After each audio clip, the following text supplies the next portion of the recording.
Praise to the lord. ఈరోజు దేవుడు మనకి ఇచ్చినటువంటి వాగ్దానం ఏంటంటే యోహాను సువార్త 6వ అధ్యాయము 27వ వచనం, క్షయమైన ఆహారము కొరకు కష్టపడకుడి గాని నిత్య జీవము కలుగజేయు అక్షయమైన ఆహారము కొరకే కష్టపడుడి. ఆమేన్. కోటి విద్యలు కూటి కొరకే అన్నట్లు జీవిస్తూ ఉన్నాము మనం.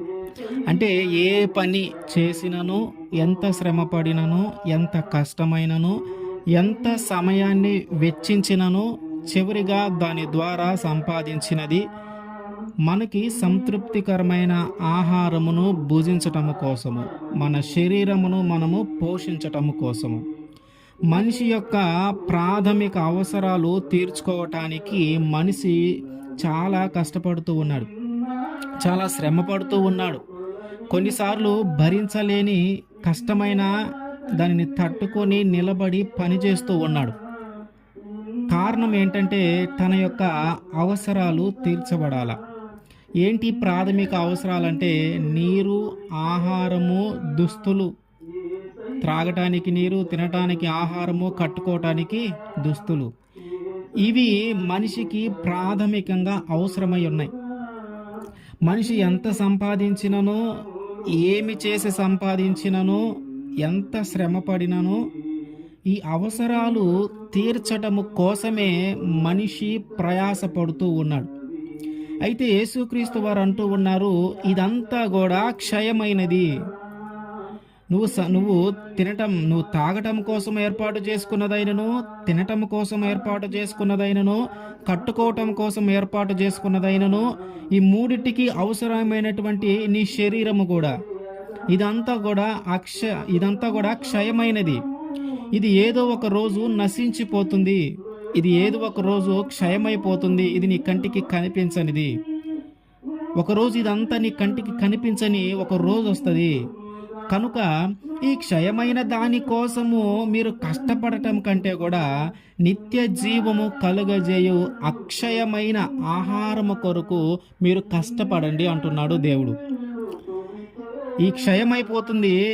నువ్వు సంపాదించి నువ్వు తాగటం కోసం ఏర్పాటు చేసుకున్నవైనను, తినటం కోసం ఏర్పాటు చేసుకున్నవైనను, కట్టుకోవటం కోసం ఏర్పాటు చేసుకున్నవైనను, ఏదైనను సరే, లోక సంబంధమైనది ఏదైనను సరే, చివరికి నీ యొక్క శరీరమైనా సరే ఒకరోజు నశించిపోతుంది, ఒకరోజు క్షయమైపోతుంది.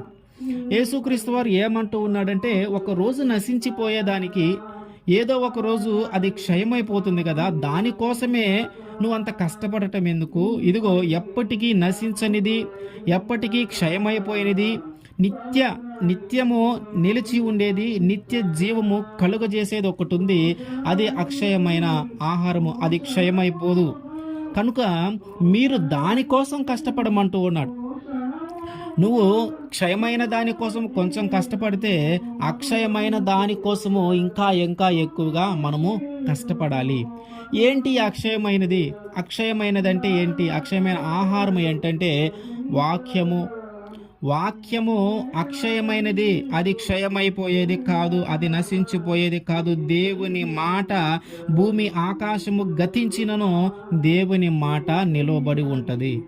భూమి ఆకాశము నశించిపోయినను దేవుని మాట నిలవబడి ఉంటుంది. దేవుని వాక్యము నిలవబడి ఉంటుంది.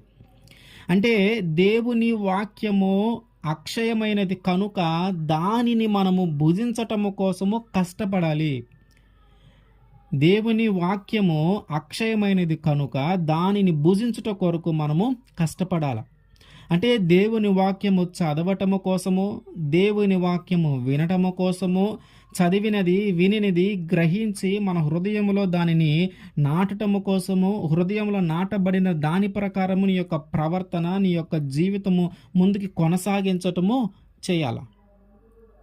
అక్షయమైన ఆహారమును ఎప్పుడైతే భుజిస్తావో అప్పుడు నిత్య జీవము మనము పొందుకుంటాం. మనిషికి ఈ క్షయమైన దాని నుంచి తప్పించుకునే అవకాశము లేదు. అంటే మన శరీరము ఏదో ఒక రోజు భూమిలో కలిసిపోతుంది, కానీ దాని నుంచి తప్పించుకునే అవకాశము మనిషికి దేవుడు ఇవ్వల. ఎందుకంటే అది ముందుగానే చెప్తూ ఉన్నాడు దేవుడు, అది క్షయమైనది, ఏదో ఒక రోజు నశించిపోతుంది, ఏదో ఒక రోజు భూమిలో కలిసిపోతుంది. అయితే యేసుక్రీస్తు వారు ఏమంటూ ఉన్నాడంటే, ఆ క్షయము కాకుండా అక్షయమైనది అన్నది అది నశించిపోయేది కాదు, అది ఆత్మ. అది ఆత్మ. నీ ఆత్మ నశించిపోయేది కాదు, అది నిత్య జీవాన్ని పొందుకునేది. ఇది నిత్య జీవాన్ని పొందుకునేది. కనుక ఈ నిత్య జీవాన్ని నువ్వు పొందుకోవాలంటే నువ్వు అక్షయమైన ఆహారమును భుజించాల. మనిషిలో శరీరము ఆత్మ రెండు ఉంటాయి. శరీరమేమో క్షయమైనది, ఆత్మేమో అక్షయమైనది. అంటే ఈ అక్షయమైన ఆత్మ నిత్య జీవములోకి మనము వెళ్ళాలంటే ఆ అవకాశము దేవుడు మనకి భూమి మీద ఉన్నప్పుడే ఇచ్చాడు. కానీ శరీరాన్ని నిత్య జీవములో ఎప్పుడు అక్షయమైనదిగా ఉంచే అవకాశము దేవుడు మనకి ఇవ్వాల. ఒక్కొక్కరికి ఒక్కొక్క సమయం దేవుడు ఏర్పాటు చేసి ఈ భూమి మీదకి పంపించాడు. ఆ ఏర్పాటు చేసిన సమయము తర్వాత మనము చనిపోతాము. ఆ చనిపోయిన తర్వాత ఆ శరీరము మట్టిలో కలిసిపోతుంది. అయితే ఈ బ్రతికున్నంత కాలములో నీ ఆత్మను నిత్య జీవములోకి నడిపించడానికి అవకాశం ఇచ్చాడు దేవుడు. నీ ఆత్మను నిత్య జీవాన్ని పొందుకోవడం కోసం ఈ భూమి మీద ఉన్నప్పుడే నీకు ఒక అవకాశం ఇచ్చాడు. దాని యొక్క మార్గం ఏంటంటే అక్షయమైన ఆహారము నువ్వు భుజించటమే. ఈ అక్షయమైన ఆహారము అనగా ఇది నశించిపోయినది అనగా దేవుని వాక్యము. దేవుని వాక్యము నువ్వు ఎప్పుడైతే భుజిస్తావో నీ ఆత్మ నశించిపోదు. దేవుని యొక్క వాక్యము నువ్వు ఎప్పుడైతే చదువుతావో నీ ఆత్మ నశించిపోదు. దేవుని వాక్యము నువ్వు ఎప్పుడైతే వినటానికి ఇష్టపడతావో నీ ఆత్మ నశించిపోదు. అంటే ఇహలోక సంబంధమైన వాటి కోసం మనం శ్రమ పడుతూ ఉంటాం, కష్టపడుతూ ఉంటాం. అయితే దానికంటే కూడా ఈ వాక్యమును వినటము కోసము, వాక్యమును చదవటం కోసము, వాక్యమును గ్రహించటం కోసము, ధ్యానించటము కోసము మనం ఎక్కువగా కష్టపడితే మన ఆత్మ నిత్య జీవాన్ని పొందుకుంటుంది. ఎందుకని? మనము అక్షయమైన ఆహారాన్ని మన ఆత్మకు మనము అందిస్తూ ఉన్నాము గనక మనము మన ఆత్మను నిత్య జీవంలోనికి నడిపించుకోవటానికి దేవునికి మనము అప్పగించుకున్నట్టు. అక్షయమైన ఆహారము మనం ఎంతగా భుజిస్తామో మన ఆత్మ నిత్య జీవాన్ని అంత బాగా పొందుకుంటుంది. దేవుడు అంటున్న మాట ఏంటంటే, ఈ క్షయమైన ఆహారం కోసం నువ్వు అంత కష్టపడొద్దు, ఇదిగో అక్షయమైన దానికోసం కష్టపడు. అప్పుడు నువ్వు జీవితము నీ యొక్క నిత్య జీవమును పొందుకొని ఎల్లప్పుడూ నువ్వు నీ యొక్క ఆత్మ జీవించే అవకాశం ఉంది. అయితే అది నీకు భూమి మీద ఉన్నప్పుడే నీకు ఒక అవకాశం ఇచ్చి ఉన్నాను.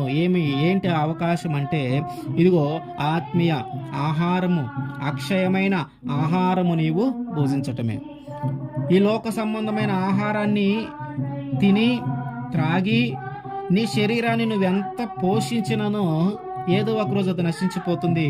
అయితే అట్లా నీ ఆత్మ నశించిపోకుండా ఉండే అవకాశము ఉంది. అది ఆత్మీయ ఆహారము, అక్షయమైన ఆహారము నీ ఆత్మకు పెడితే, ఆ వాటి చేత నీ ఆత్మ పోషింపబడితే అప్పుడు నీవు నిత్య జీవాన్ని పొందుకుంటావు.